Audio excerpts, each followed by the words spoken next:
Welcome to the Property Couch, where each week you get to listen to two of Australia's leading property experts. Bryce Holdaway, co-host of Location Australia on Foxtel's Lifestyle Channel, and Ben Kingsley, Chair of Property Investment Professionals of Australia, and the 2014 and 2015 Property Investment Advisor of the Year.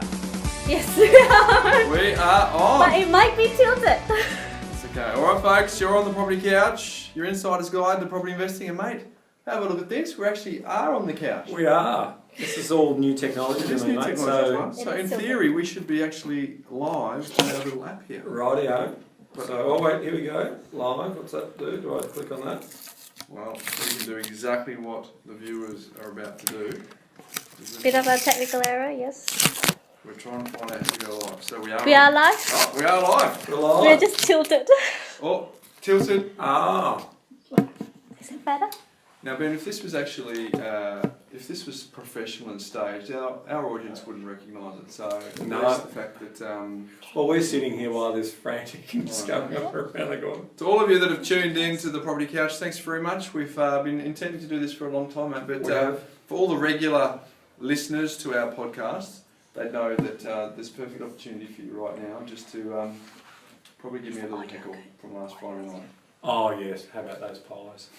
That's it. I did go for Freo in my tips. So did I. So the reality is I sort of hedged my bets, didn't I? Mm. But we come out to play and your boys had that Friday night stage, right on the big stage. We haven't played very well on a Friday night, but At the G. we are here to talk about property. We are. And just so that we know, I actually can't see the video on my little app, so Nor can I. So we'll get that That's sorted. where we get to see the questions. But Will Setterino sent us in. Thank you, Will. A very good question, Ben. I think it's a good one to kick it off. Yep. Hi, Bryce and Ben. Love the podcast. Look forward to it every week. My question is about claiming depreciation. How timely is it, given it's the 28th of June? On an existing property that has been renovated. Yep. We're about to purchase a property that has recently been renovated by the previous owner, Yeah. and wonder whether we can claim depreciation on this renovation, even though it was not us that completed it. My gut feel is that we would be able to. Is this correct? Yes, 100%. At the end of the day, the depreciation is about the term that you hold on to that property for, and what you'll do is you'll see a quantity surveyor will go out there and have a look at the property, and they'll do an assessment based on the write-down of that asset over a period of time. So usually you'll find that building can be depreciated over 40 years, Yep. and the fixtures and fittings over different periods, depending on the different type of components that we're talking about. So curtains, carpets, dishwashers, they're all got different Yep. lifespans, and they're depreciated accordingly. So good news for Will. Great question, Will. It's all about effective life. So if it's brand new, it's worth $1,000, and you can depreciate it over the next 5 years at certain rates. When you get it, if the estimated value of that same item, when you get it, is now 600 instead of 1,000. Same rules apply. It's just a different value that they place on that particular item. So yes, you can. You can definitely claim the depreciation. So your gut feel is definitely correct. Oh, you got volume. I've got volume. Hey, live television. I'm on delay. Hey Ben, did Not like my you life. know that if social media sites were countries, Mhm. the top 6 populations would be number 1, Facebook, 1.6 billion people. Wow. Hence we're on Facebook today. Number 2 population would be China, 1.38 billion. Then it would be India, 1.32 billion. Wow. Then it would be Instagram, 400 million. The United States, 325 million. And then Twitter at 320 million. So 3 of the top 6 populations would be social media sites. That is insane. That's pretty cool, isn't it? That is very, very cool. All right, more questions. So have we got any flying through, Ben? I don't know. I'm still learning this technology. Maria Lee says hello, which is good. David Anthony Gunter says live, and Will Setterino. So hopefully Will's appreciating that we've got his question. Here we go. Mitch Scholard said, "G'day fellas, wondering your thoughts on which capital city will see the best capital growth over the next 5 years." Ooh, very good question. Yeah. Very good question. So, yeah, okay, so thoughts on that one. I don't think it's going to be Melbourne and Sydney because they've had such a fantastic run. But remember what we've always talked about in regards to capital cities versus markets within markets. So the reality is that even though the broader Sydney market is going to struggle and Melbourne's probably coming to the top of its cycle, the reality is inside those markets there's still potentially going to be suburbs that do quite well. So remember, we're not buying the city, okay, and we're not buying the suburb. We're trying to buy assets within the market. So, suburbs are just artificial boundaries. So when we look at these types of cities, what we're really sort of saying, and what we've always been big on in this whole property podcast, is about sort of understanding the dynamics of owner-occupier appeal and those types of things. So when you get to that type of environment, that's what you're basically looking for. So if I was to say which are the ones that I'm bullish on, I think Adelaide will do really well. I think Hobart as a city is going to come off its space because in reality the yields are quite attractive for some investors. So I think there's going to be some artificial stimulus and growth in that particular market. And I think Brisbane certainly, coming off a low base. So they're all affordability stories and people sort of making a call on whether they think the bigger cities are going to continue to keep driving forward. I think it's the old story of timing the market and overlaying that with timing the market, because most people would acknowledge that the longer you're in the market, and we've talked about it in the book, we've talked about it in the podcast, that short term is 10 years. But if you're playing the long game, Sydney and Melbourne will be more than fine because they're big international cities with populations in the top 100 around the world.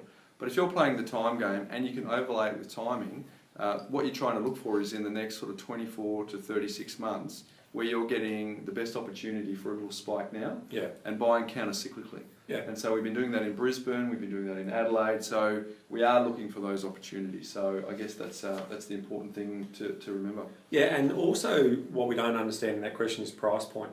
So depending on price point is also going to determine where we will go. So, for example, we're buying for around 50 clients at the moment, and they range in price point from 200,000 up to 1.2 million. So we're going to look at those price points, look at the scarcity story, look at the yield story, look at the timing story, and be part of that conversation. So we've never been a big believer in macro statements on which city, when and why, but what we are a big believer in is timing the market, and that's what Bryce was mentioning before. Counter-cyclical buying, get in there before the media gets in there. You've bought, the media will then do the work for you. Thanks for that question. Mitch Scholard. G'day fellas, wondering your thoughts on which capital city will see the best capital growth over the next... Oh no, I'm just reading the same question. Mitch, I think Mitch, your question was so good, Mitch. It was worth a second read. So Luke Stirton, does development and renovation provide the secret to accelerated gains in today's increasingly harder market to get ahead? I'll do a quick answer on that. Last week in the podcast we talked about the analogy of the apples and the apple pie. Great analogy. It's where you can add value. So if you're in an opportunity where you can add value in a market that is potentially seen a good run, that is definitely a good way to get ahead. But it's not for everyone, is it? You've got to have some skill set, you've got to have some time, you've got to make sure you're not buying a new job, you've got to make sure that you're not spending all of your time on the weekend renovating and painting and not having a life. So the potential's there, but it's not for everyone. No, and I think that comes down to the bigger the risk, the bigger the reward. And some people talk about, how big is the problem you're solving. The more complex it is, the more time you have to put into it. Technically, you want to try and get the better reward. And I think that's a nice way of summarising. We do talk about risk reward, but in reality, it's like, okay, the risks in this is skill risk as well as experience risk, not just monetary risk. So when we talk about skill risk, we're talking about, have you done this before? And so you can read up on it. And trust me, I've been reading property magazines and property books for 20 years. Doesn't necessarily mean that automatically correlates to experience and practical application. But what if people could say they've watched hours and hours of renovation shows? Does that count? Well, that's the point. I think that's that false confidence. That is false confidence. And you can also read about the horror stories, the Reno horror stories, and there's plenty of places on that. And look, over they're time, not spending their own money on those television shows either. So it's even better. They get all that stuff given to them, and they get to profit at the end of the day. So that's true too. Do you know how they work this? Mate, so I'm just going to put this down over here. No, and I'm just happy to 1971, 1975. Look how versed I am with technology. Angela Carassi. Hi guys, I'm new to the property investing and I'm currently in my research phase. Great. Have listened to all your podcasts and enjoyed them immensely. I have 2 questions. Yes, all 2 I like to. And they're pretty long. Good. If a potential investment property is to have owner-occupier appeal, then won't you be competing with owner-occupiers when it comes to buying? Yes, you will. From what I understand, this means you could be competing with emotional buyers who could push the price up. This is actually the key reason why you actually want to be in the owner-occupier space, because emotion overtakes logic. I don't think renovating is for me, so I would be buying a place that would be pretty much ready to be lived in by tenants. I, of course, want to find an area which is gentrifying, but wouldn't owner-occupiers who are looking for a great buy also be looking for this too? Yeah, that's demand happening in real time. Yeah. So it should give you a bit of confidence around the demand. That should underpin. If you ever go on and buy a property and no one else is at the auction, or no one else is on the property, you've got to say to yourself, maybe I'm getting in a little early. Maybe 10 or 12 years. Yeah. So the reality is we're not afraid of competition on the property, and that should give you some confidence. But we don't want to get in at the end of the cycle after 30 months of growth and you're still thinking, oh, this area is still gentrifying, because you're probably not going to see the uplift in that area that you would have enjoyed if you had been one of the early adopters into that particular market. And a way to get around that is to make sure that you buy something that may need a little bit of work. She said she doesn't want to renovate, but if you find something that's shining, got lots of bling, shine everywhere, that's going to attract a big football crowd of people at the auction if it's at auction. Whereas if you get something that maybe's got a 90s renovation, and maybe just doesn't have the same shine, and you can do that at a later stage, you could get in. But ultimately, the very reason that you want to get into the property is for that owner-occupier appeal, because you're going to compete now, but you're going to hold the property for 10 plus years, and when you ever put a for sale sign out the front, or you send a valuer around to value that property, they're going to be valuing it against other properties that have been competed for in the same way. So it's the very reason why you want to be in the owner-occupier space, because if you're in the investor-only space, investors buy with their calculator, not their hearts. It's very logical, and they don't ever pay particularly emotional prices. So you see it all the time. Lots of agents talk to us and they say, "I can't believe I got that price on the weekend." It's because someone fell in love with the property, their heart was invested in it, and that's exactly what you want. So I want to pack that out a little bit more. Like, gentrification doesn't happen in outer suburbs. You might have, because there's normally more choice where people want to move in. So let's unpack this from a logical point of view. What we're talking about here is, if I grew up in the outer suburbs and I studied really hard and I got a nice job and I got higher income, I usually pick myself up and I move into the inner city areas where I potentially am surrounded by like-minded people. So you've got to remember, it's a study of human interest and human behaviour property. So that's not going to drive that outer area. So what happens is, gentrification comes from the centre of the major business district and pushes itself out wider. Okay, and you'll normally find, say in Sydney, it sort of happens in the 2 pockets. So you've got the CBD and you've got North Sydney. So even in Chatswood and even out towards Parramatta, there's a little bit of gentrification that goes on, but it's coming from the major swell, which is the major capital part of the city. So from that point of view, if we understand that principle, and then we go back to the question and say, well, I want to get an area that's gentrifying, this is why we buy in different cities. Because if we've got a certain price point, so what you were saying before, if the price point's 1.5 million for a gentrified area of Sydney and it's $1 million in Melbourne now, and it's 800 or 700,000 in Brisbane, and it's 500,000 in Adelaide, well, does that mean that gentrification won't occur in those areas? Absolutely not. So that's what you've got to sort of get your mindset around. And the other fun part about that conversation is when I hear all these other commentators saying, well, the next areas to go are the wave riding areas, these gentrifying areas. But does that just mean that all of the people, all of the high net worth people, their wages just stop? That's it, the wages are done? Done, game over. No, not at all. And that's why we always see these elite areas continuing to keep thriving. Yeah, very good, very, very good. Second part of the question, if a buyer's agent takes a fixed fee, how much time would they generally dedicate to finding your property? Do you come to them with the city, suburb in mind, or do they come to you with those details based on your personal situation? Do they keep looking for you until a property is successfully purchased? I appreciate that all buyer's agents would differ, but maybe you can give me an idea of how it works. A buyer's agent will help in 4 ways. They'll make sure you buy the right property, they'll make sure you don't procrastinate, they'll make sure you don't pay too much, and they'll introduce you to their network. That's the right buyer's agent. The right buyer's agent. Well, if they're not doing those things, correct, they're not doing their job. But look, there's no fixed time for how long a buyer's agent should take, but generally speaking, if you're in an area that has a lot of opportunity, and I'm talking about sort of built up CBD style areas and the surrounding areas, it should take 6 to 8 weeks. If you're buying a rural property or a lifestyle property in the Byron Bay hinterland, for example, it might take longer than that. But generally speaking, mind you, the demand out there would be pretty easy, so it might take you a bit less. But yeah, well, some of those, and as you know, some of those investment properties take a bit longer to get on the market as well. But do you come to them with the city suburb in mind? The best buyer's agents for an investment brief, you should be taking the advice of the buyer's agent, in my view. correct. Because of the 15,000 plus suburbs that are in this country, all of the suburbs are good for shelter, but not all of them are good for investment grade. Yeah. So it's important to know that you need to be able to look for the science and the metrics behind what makes for an investment grade suburb. Yeah, I mean, it's pretty logical. If you're going to buy an investment property, a pure investment property, take the advice of the BA and the buyer's agent, but I'd also ask them how investment savvy they are. So there are BAs who specialise in doing owner-occupied purchases and maybe moonlight in property investment. So what are they backing it up? What fundamentals are they using? What analysis work are they showing you?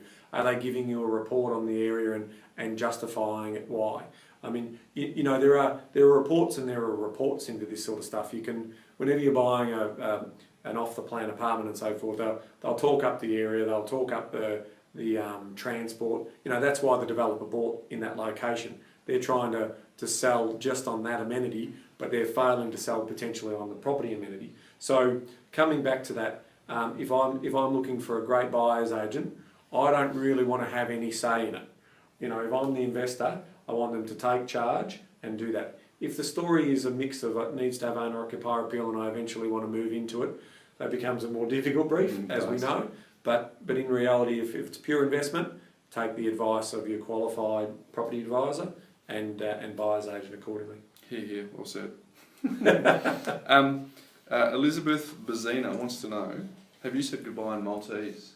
Well, I don't know. If not, it's but I'll tell you what, we've got my piece of paper will turn up in a minute. Exactly. So if it does, the first thing I'll look at in terms of a sign off. So if we haven't got Maltese, I'll get that done. If it doesn't, Elizabeth's given you a heads up at Saha. What are all these things flying across? Mate, they're all the likes, they're all the people watching. Oh, that's very nice. Thank you, people. It's looking pretty good. Yeah, thanks folks for that. Hey, Christian Baldy Garcia. Hi guys, pay-as-you-go tax withholding variation.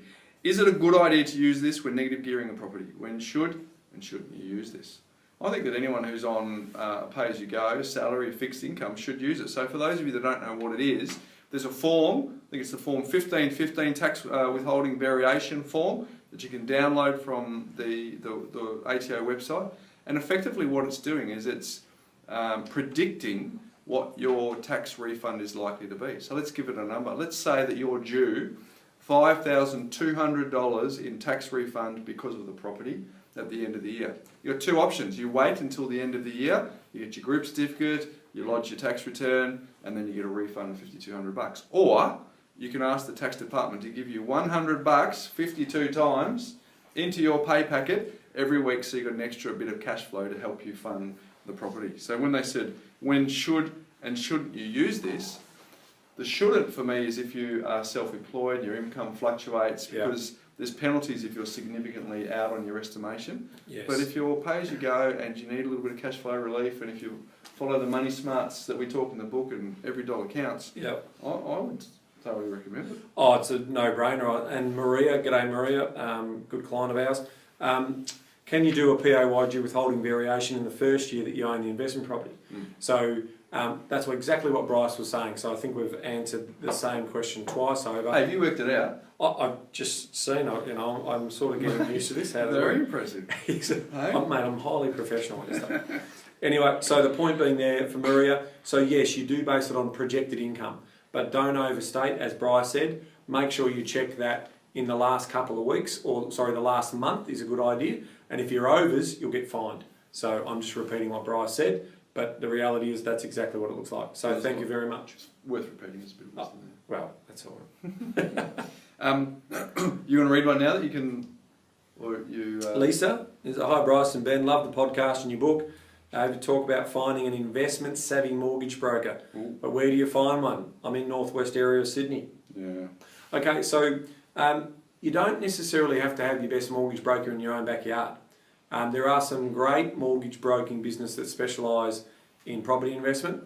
I'm not going to plug our business, but I'm going to make sure that you understand what's out there. So we do a lot of clients interstate and also internationally, but there are other great investment savvy mortgage broking companies out there. So where do you find them? Some of the magazines have good articles on them. There's property forums that you can investigate, and there's some mortgage brokers who are making some comments in those. So you can get to learn just how much knowledge they have by reading some of their commentary and following on those forums like Property Chat. Those types of places is a good place to start.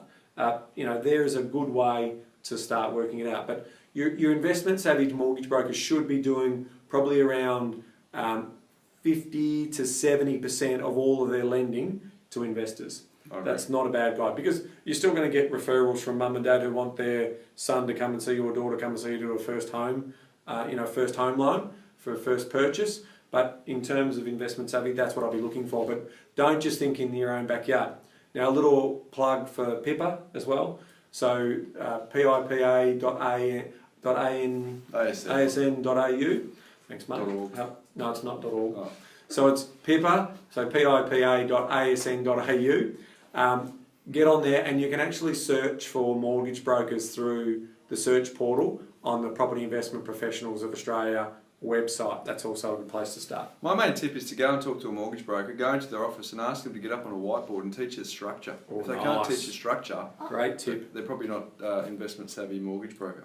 What's happening? Broadcast interrupted. Trying to reconnect due to poor wireless connection. Well, just to run off your My 4G. Can you just run off your network? Have you got it? back. Sit back. Oh, we got to look at all the emoticons. Sad faces. Where have you gone? We're back. We're lost. We're back. Are we back? We're back. Sorry, folks. That's that was Ben organising the wireless. All right.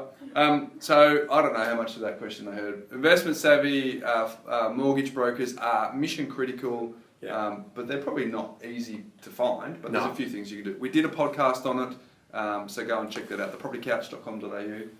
So we'll just recap. Go to the PIPA website. You can search for investment savvy mortgage brokers there, because they're members of the Peak Association, the Property Investment Professionals of Australia. So it's pipa.asn.au. That's where you're going to find them.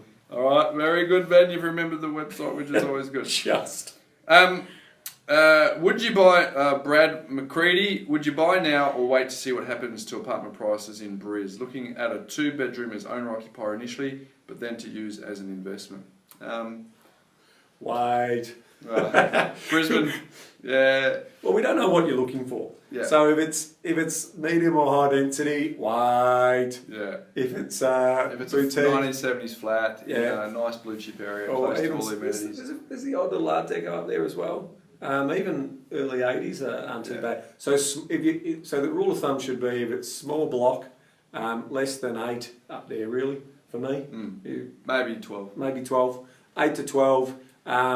Then just remember it's timing the market rather than timing the market. Yeah. So in that case, I'd get in. You're not going to lose in that particular thing, because they're really their valuations are probably removed from that compression risk thing that we talk about, and there's uplift. But in terms of just be mindful, tenancies are going to be a challenge in that market for a little while, and if you're looking to grab a bargain in that medium density to high density stuff, wait. Yeah, avoid the brand new stuff. So not an apartment, get a flat. So by the definition, it's the older stuff.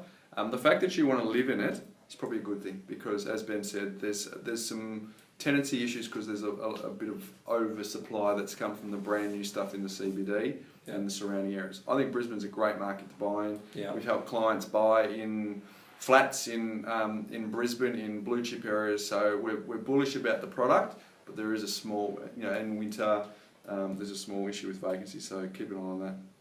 Ben, this one for you. Peter Gray, do you think the election result will affect the property market going forward this year or for the next 4 years?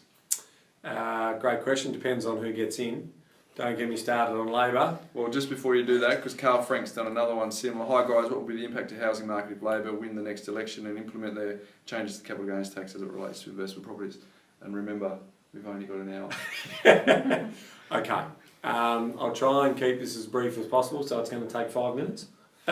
All right, this is serious. We're talking serious stuff here. This is about the economic future of our country. It's about jobs and growth. No, in all seriousness, the policy that Labor is proposing on negative gearing will potentially see a spike of the ill-informed investor thinking that they've got to jump in because the negative gearing will then be grandfathered on existing property. And then it might even see a little spike in regards to the ill-informed, naive, unwise investor buying the rubbish in the marketplace, the investment stock. And remember, we're about buying investment grade, not investment stock. So if they go out and buy that and we see an oversupply of that, then naturally we're going to see prices drop. So again, I'm concerned about medium and high density accommodation. I'm also concerned about house and land packages. The existing stuff, the blue chip stuff, the really well located, close to the CBD lifestyle amenity, the human interest, human behaviour stuff. If you don't know what I'm talking about, check out the podcast. That's going to sit reasonably well. But overall, it's a poor policy. So if Labor do get in, I expect to see flat property prices in most areas. I expect to see land values in certain pockets. If you've got a decent sized land, they're going to explode because developers are going to sniff them out and start building 2 and 3 townhouses on them. So the whole dynamic of your suburb will change as more and more people try and put higher density on there. So they could be a reasonable buy. But if the Liberals get in, business as usual. So from that point of view, that's not to say that there won't ever be any changes to negative gearing. That's not what I said. Just the policy that's being proposed by Labor is not a good policy. That's more to the point. Episode 51 of the Property Couch, we unpacked. Ben, someone's already said how many times we're going to say unpack.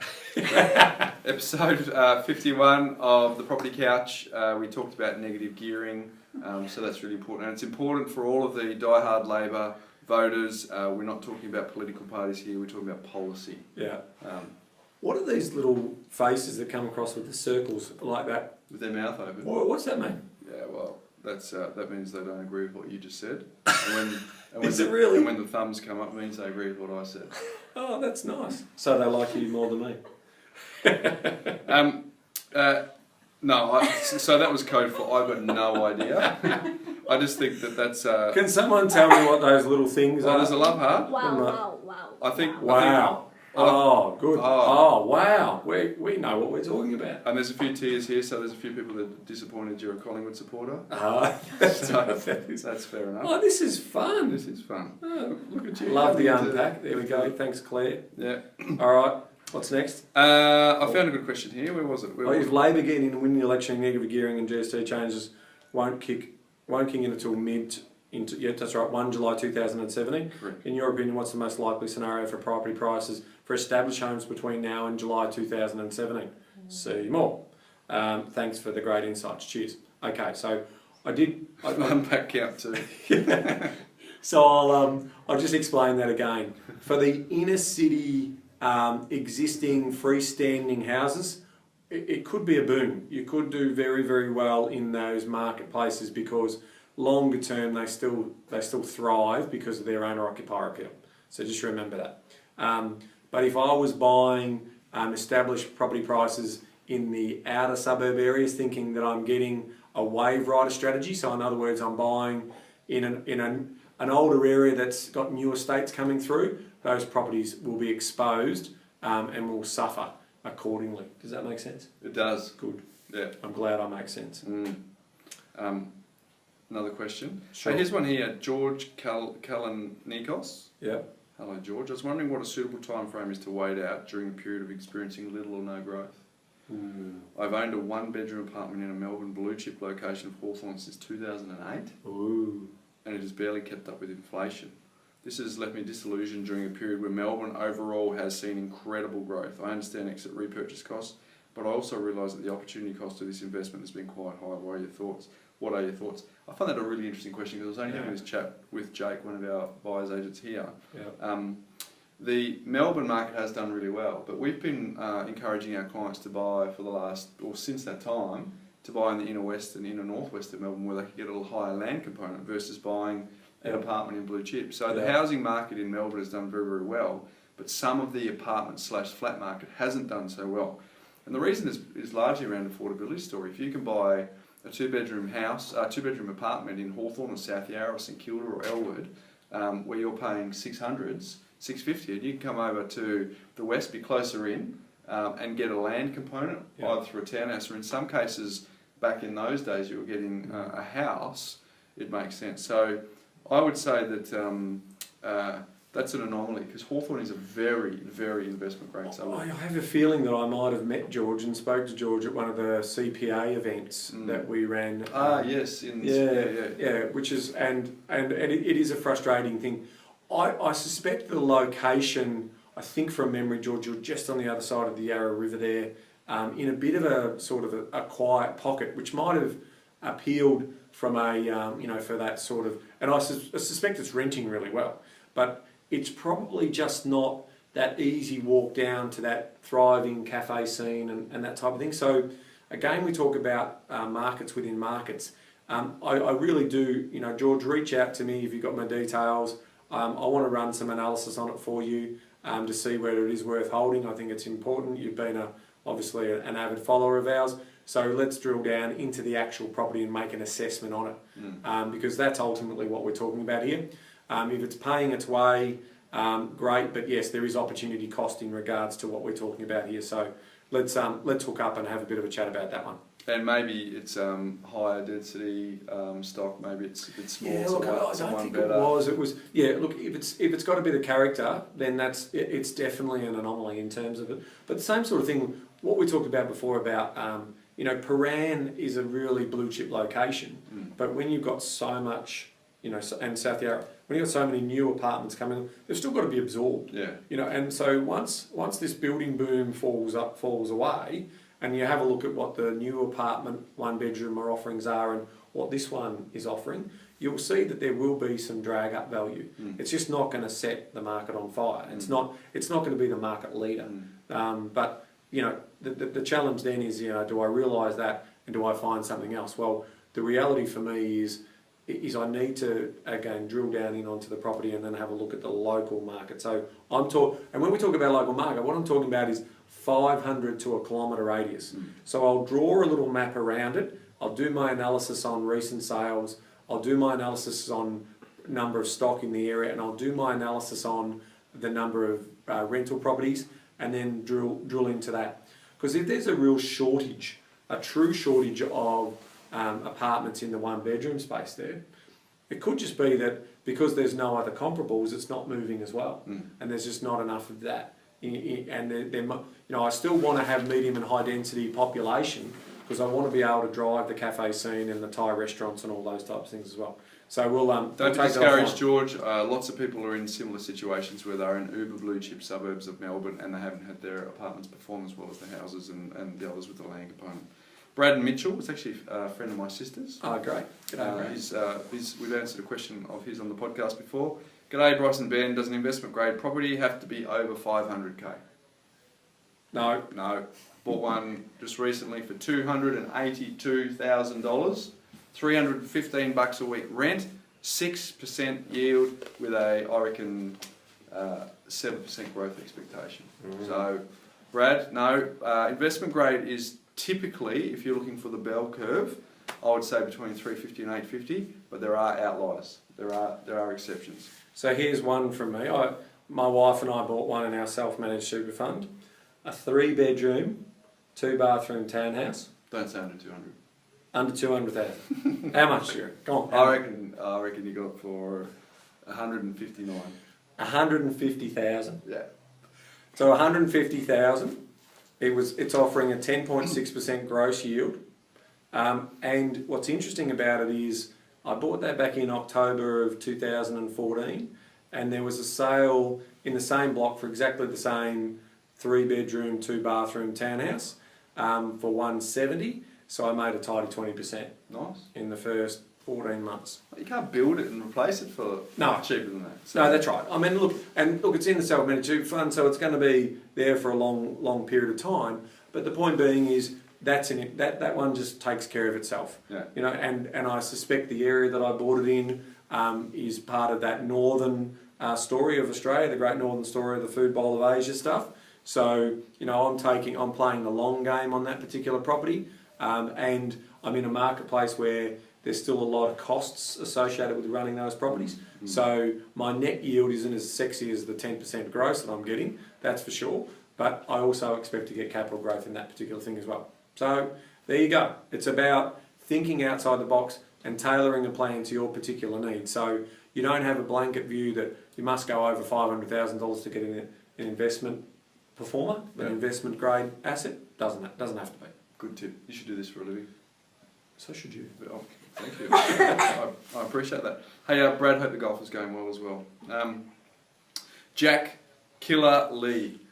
Did you get that one? No, I just read what an NBN we have. It's a national broadband network. We cut out. Have we dropped out again? Or No. Did you see all the comments? We lost. So that's how far behind I am then. Yeah. Right, yeah. That's right. We're just happy that you. And sorry if we're not getting to your question, but there is a truckload of comments comments here as well. That's awesome. Yeah. Jack Lee, if there's a significant price correction in the CBD apartment market over the next 2 to 3 years, will these apartments become potentially good investments, or because they lack scarcity, they will always be fundamentally not investment grade? Cracking question. Who gave us that one? Jack. Jack, you've just got yourself a book. Yeah. We're gonna. We wouldn't put any product placement blatantly into our shot regarding a book, would we? No. Send an email to the inquiries email address at the Property Couch. Wait, I'm getting told what? Form. Info at the Property Couch. Oh, info at the Property Couch. So info at the What did you Property say? Couch. I just said send an email to the inquiries address. So that one, just contact us on the website. That is an awesome question. They just saw live what happens to us every week when we get busted by Ibis. So why is that a good question? Is because if it's always a lemon, it's always a lemon. Okay, even if you paint it orange, it's always going to be a lemon. So just, do you like that one? I'll let you use that. Yeah. Well, mate, it's more to the point if you've got an orange and you squeeze it and lemon juice comes out, it was always a lemon in the first place. Yeah, very good. So are you going to get a bargain? Yes, you're going to get a bargain. But the reality is, it's because it's an inferior asset. If it was a good asset, it wouldn't have corrected like it did. So you could try and be opportunistic and think, I'm getting it for unders. And for unders, for me, I mean, real unders is $200,000 or $300,000 off a $600,000 apartment. Maybe if you get down to that level, if there's Armageddon in the apartment market, maybe. But you've also got to remember these things cost a lot to run. I mean, you know, replacing the cables inside the lift shafts are going to be around that sort of $75,000 per cable unit if it's a high rise. Then someone's got to paint the building every 20 years and it's 20 stories up. You are just going to be cutting checks for every property management fees, the whole lot. It just goes out the door. So I wouldn't be throwing good money after bad opportunities. Agreed. Looks like everyone wants free books, mate. So. Well, good questions. Get free books. They do get there we free go. books. So let's find another book to give away. Thomas Graydon said, hi, Ibis with a B.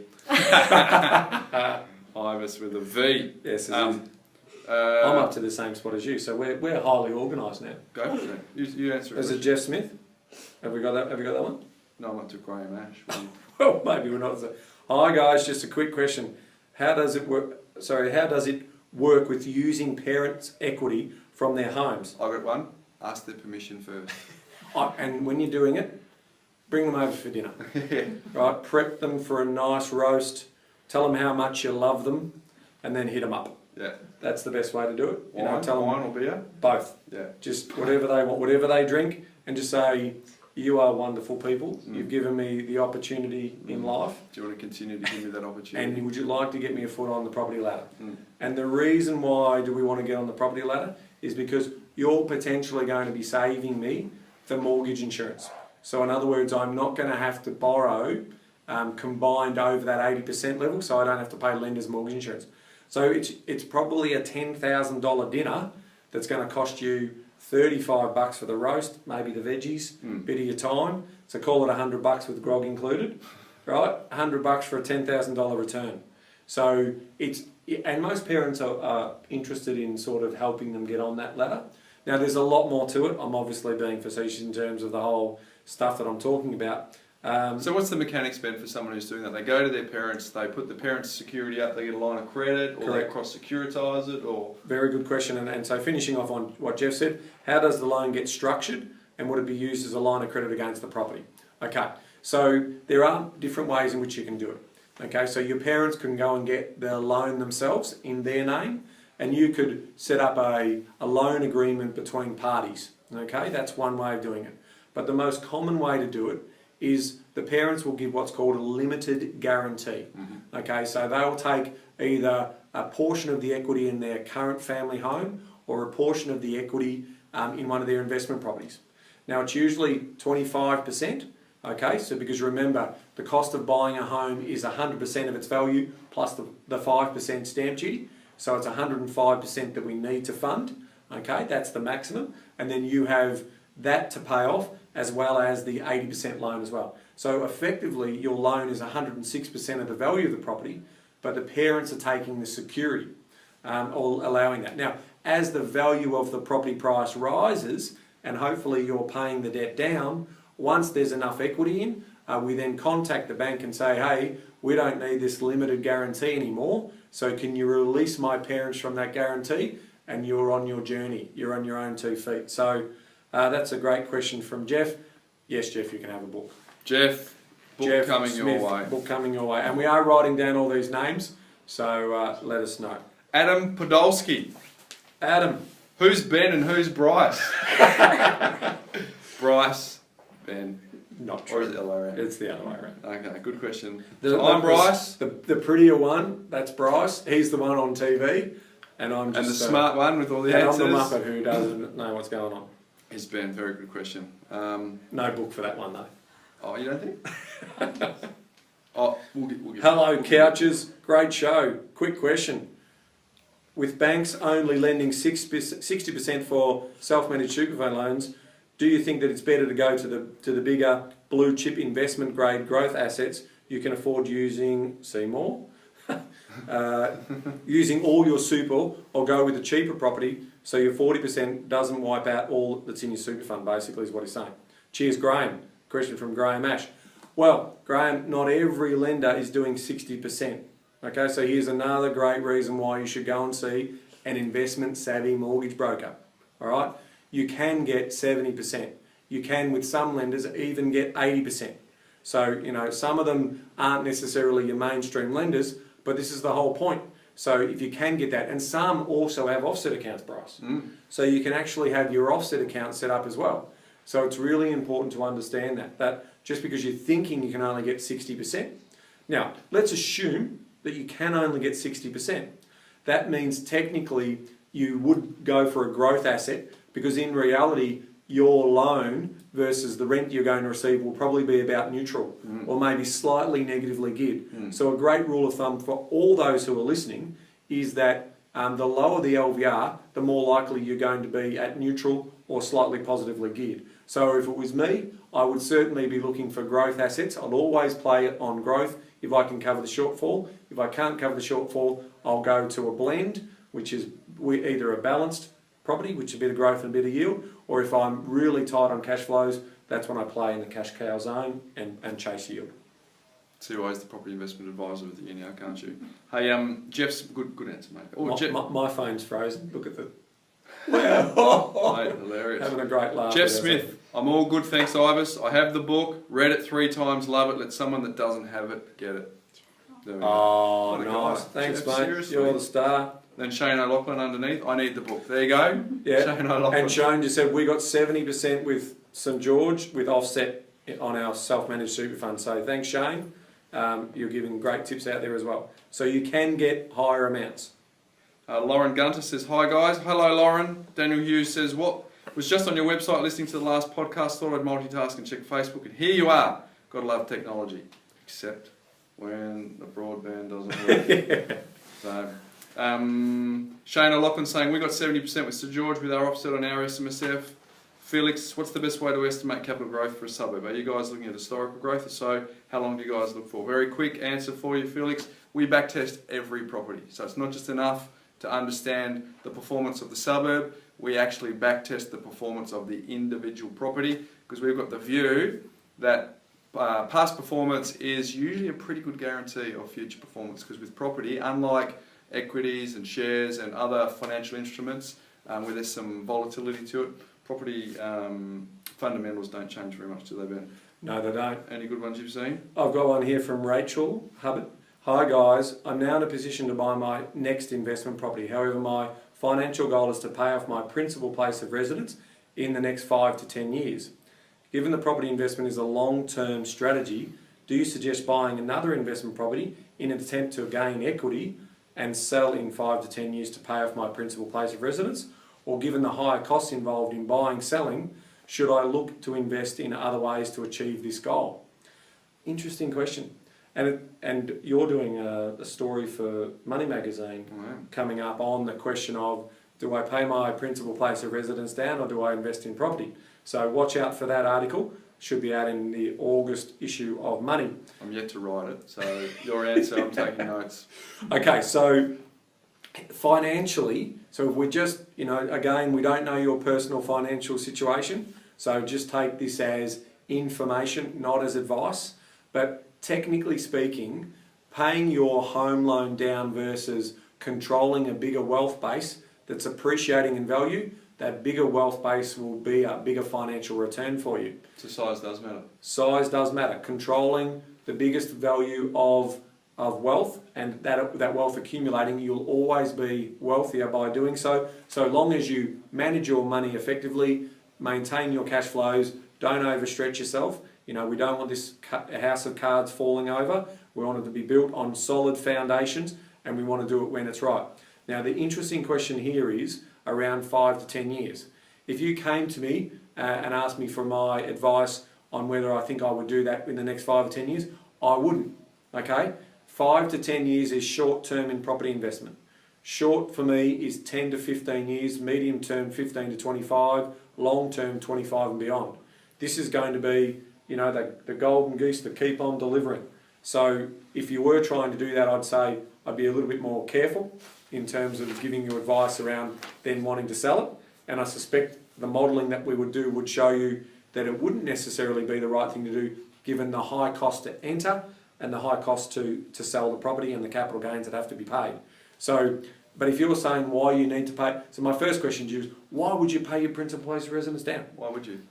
You may not need to. So that's a fresh way of thinking. And so if you keep listening to the podcast, you'll start to see that. And as we do more and more simulations, that'll show people exactly how it looks. What the viewers want to know is, will we unpack it? Will we unpack it? I think we'll unpack it. How many times did I say it? No, we say it a lot. We say it a lot. Alex Hill, are all house and land packages dud investments? In 2013, I bought land in North Lakes, Queensland, and built a it says lowest house, but I think low set house. I spent about 50k over median price for the area, trying to maintain some owner-occupier resale appeal. It's currently cash flow neutral, but I'm concerned there will never be any growth, and I'll now struggle to accumulate a deposit for a second investment property. What are your thoughts? It's not about house and land packages being dud, it's about the demographics of the area and their income profile. Because ultimately, the challenge with a lot of house and land packages are that when demand increases, they release more supply. So that's the biggest challenge. And as Ben said before, as people aspire to better housing, they aspire to get closer and closer in towards the city. So people who earn more income, they typically want to move closer and closer and further away from where some of these house and land packages are. So I think the real trap with a house and land package is when you're sold on the capital growth performance of these particular properties. But the challenge is it used to be a paddock. and then it's got subdivided and turned into lots. So when it's compared to being a paddock and turned into subdivided lots, sometimes these results can look enormous, 20%, 30% capital growth, and that can be used as an enticement to get you in. So my answer is, it's not that house and land packages are dud investments, it's the income profile of the people that are in the estates that you're buying, and if they don't get income growth, they can't borrow more money. If they can't borrow more money, they can't pay more for the properties, and therefore if they can't pay more for the properties, your growth stays quite static.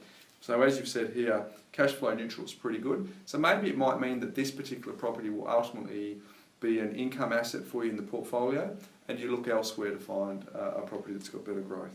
Beautiful. You found one? Oh look, I'm stuck on a question from Amy Hamblin, and it says, when building an investment property, is yield calculated on land and construction costs or the first valuation on completion? I think what she's probably trying to say is, how do I calculate gross yield?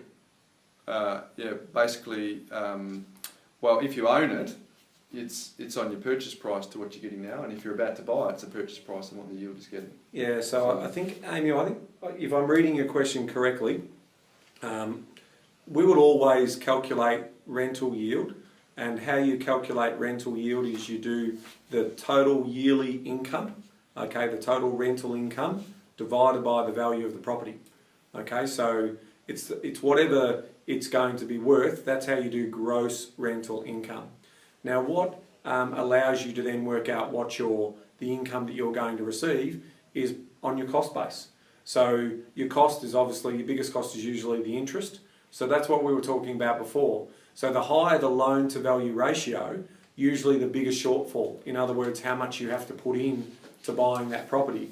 If the loan to value ratio was lower, then technically it's going to be cash flow positive earlier. So in other words, if you pay cash for a property, it's going to be delivering you passive income straight away. But not all of us can, whack out a $500,000 briefcase full of cash. So we normally borrow money. So when we're borrowing that money, it depends on the loan to value ratio. Now when you're in your accumulation phase, you would normally have higher gearing than when you're trying to retire that debt. It's because when that debt on that group of properties gets lower than the income that you're receiving, that's the passive income that you build up. So one property is not going to give you a $100,000 passive income in retirement unless it's a $5 million property. So you want to build up a series of 4 or 5 properties, and then if those 5 properties are all giving you $20,000 a year, then there's your $100,000. And that's basically part of taking that gearing play and using leverage sensibly, whilst also making sure that you can cash flow this today and into the future. That's why we're so big on cash flow modelling, to make it worthwhile. Yeah, love. Let's find another question. Alex? Go for it.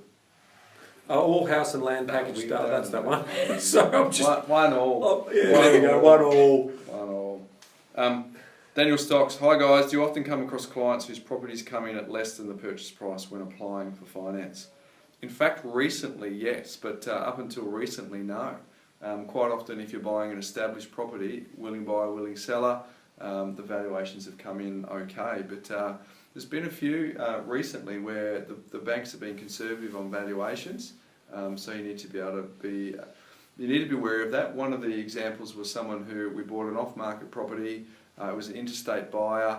The valuer would have just seen interstate buyer, not generally off-market. It was a near new property. It wasn't new, so they may have made some assumptions around that. So, sometimes they do come under, but not very often.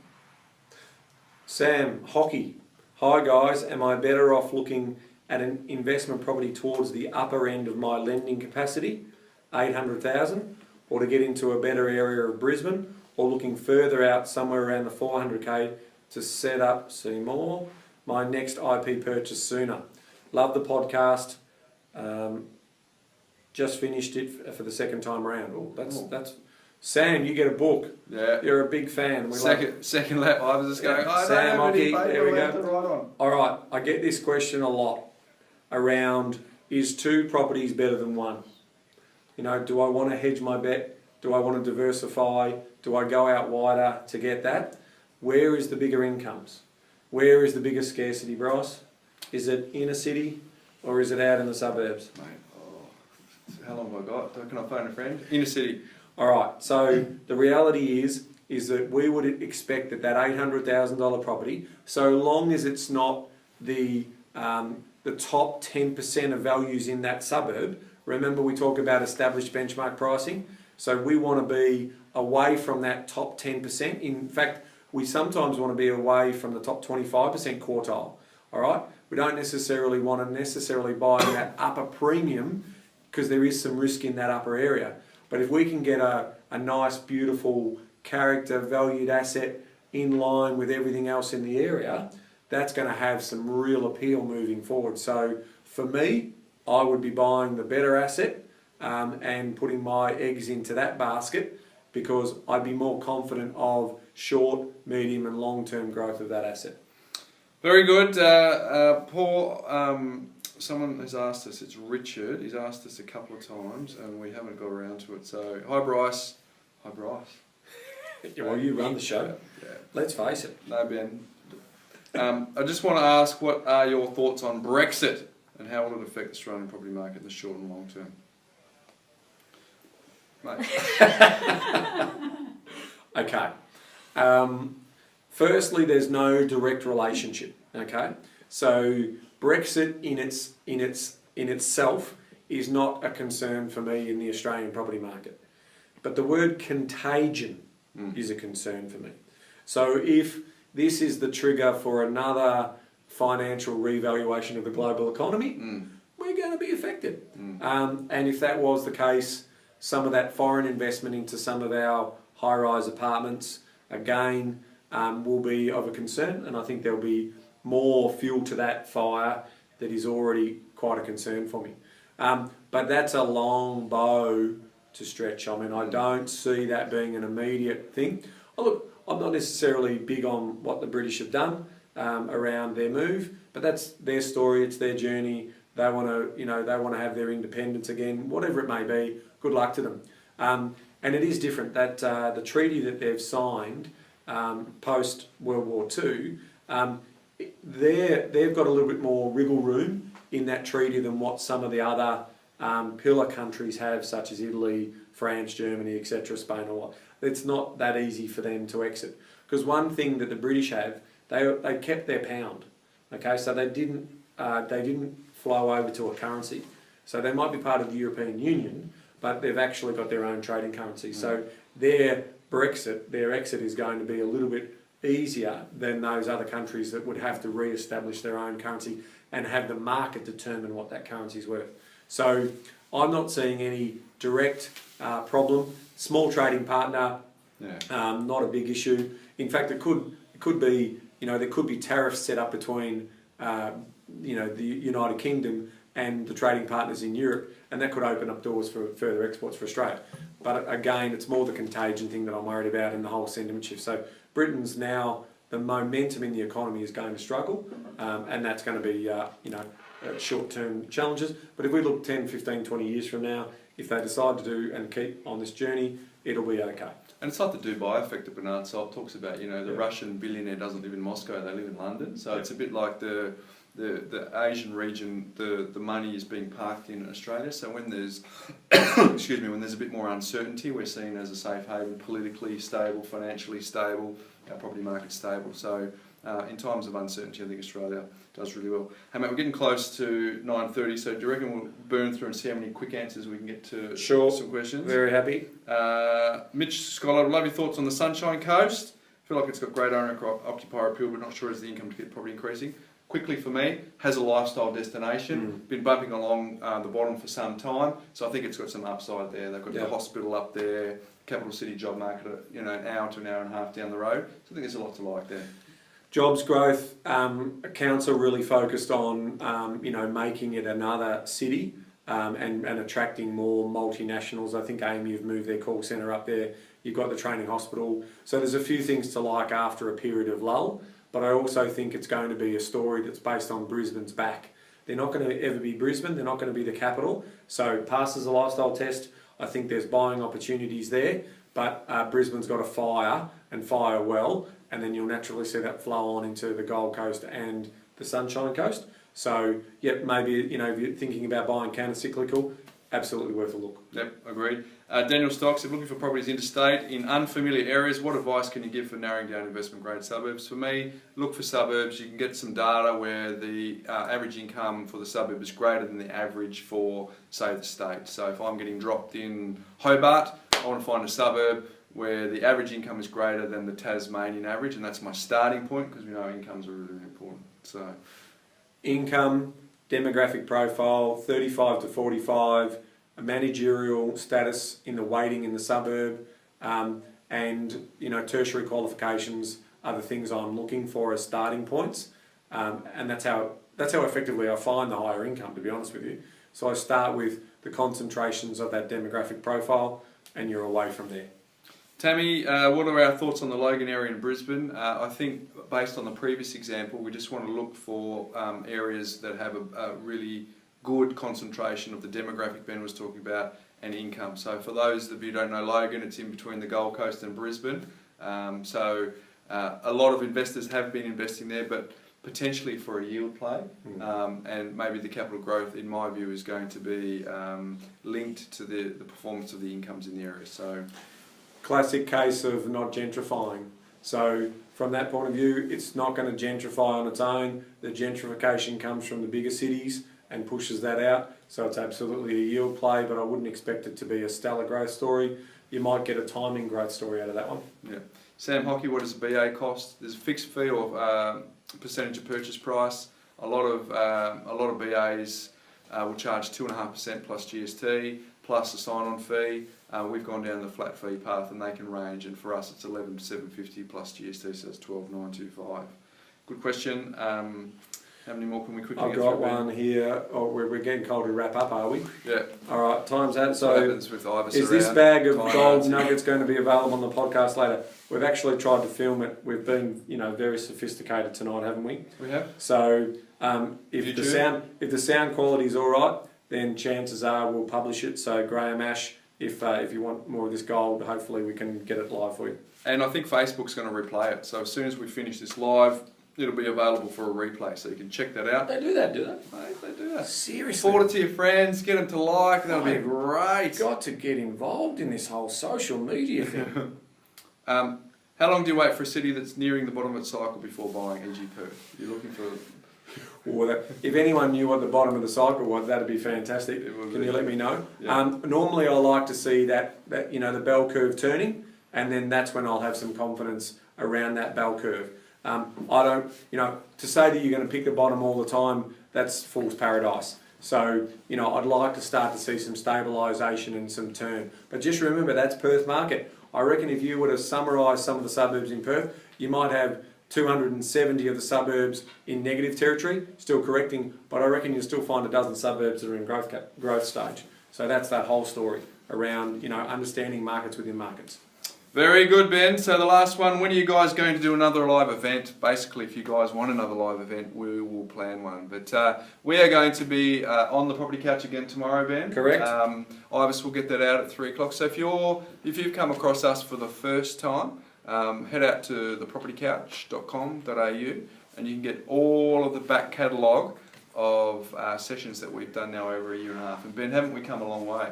We've got this set that we've set up now. We do. We started out with a smartphone. We recorded our podcast on a smartphone. Now we've got a proper mic, so we look like John Laws, don't we? We do. And if you're wanting to work out how you find the podcast, look at this for technology, beautiful, isn't it? So the podcast, you just search under the podcast, you type in the Property Couch, and then you click on the icon of his and my mugshot, and then that'll have subscribe or unsubscribe. Hit subscribe, and you got it in your little My Podcast area, such as that, if you can see that okay. And that's, see, I know technology. You know technology. How do you do it for the Android? And how good was that? I mean, did everyone... What about the Android users? No, we won't get you stuck. So we've come a long way. Thanks for popping along and listening to us tonight. It's been really enjoyable. It's gone really fast. I can't believe how quickly it went. Sorry we didn't get to answer all of the questions. So what we'll do is we'll take a note of the ones that we didn't get to answer, and we will cover those on Ibis. That's, mate, we've got to catch them all, so we'll cover those off for you. So again, if you haven't come across the Property Couch, or if you actually did like this video, can you forward it through your feed and let the other people know, because that would be wonderful for us to join the couch. So tomorrow, 3 o'clock, we will be doing the Property Couch normally, and of course join the conversation. We are also, apart from Facebook, we are on Twitter, we're on Instagram. Are we? What else, mate? Facebook. And the last thing is the blatant product placement. A few people have asked for a book. If you go to thepropertycouch.com.au/book, you can get a copy of the book. If you put in a product code TPC, I think we'll give them a discount when we've been. So, is that what happens? That's what happens. Beautiful. And some of the guys actually I saw there saying that they've already got the book, so give it to somebody else. We're still going to send it to you if you give it to us and you give it to somebody else. Yeah. Why don't you pay it forward and tell somebody else about it? Because that's what we're here for. Very good. All right, folks. So as we do every week at this point in time, Maltese, this is exactly what happens. Ben scrambles my piece of paper for the book. Is it Maltese? Yes. Is that what we're doing? Maltese. Oh, Maltese. Well. Didn't she say it was Saha? Saha. Yeah. Yeah, there we go. That's it.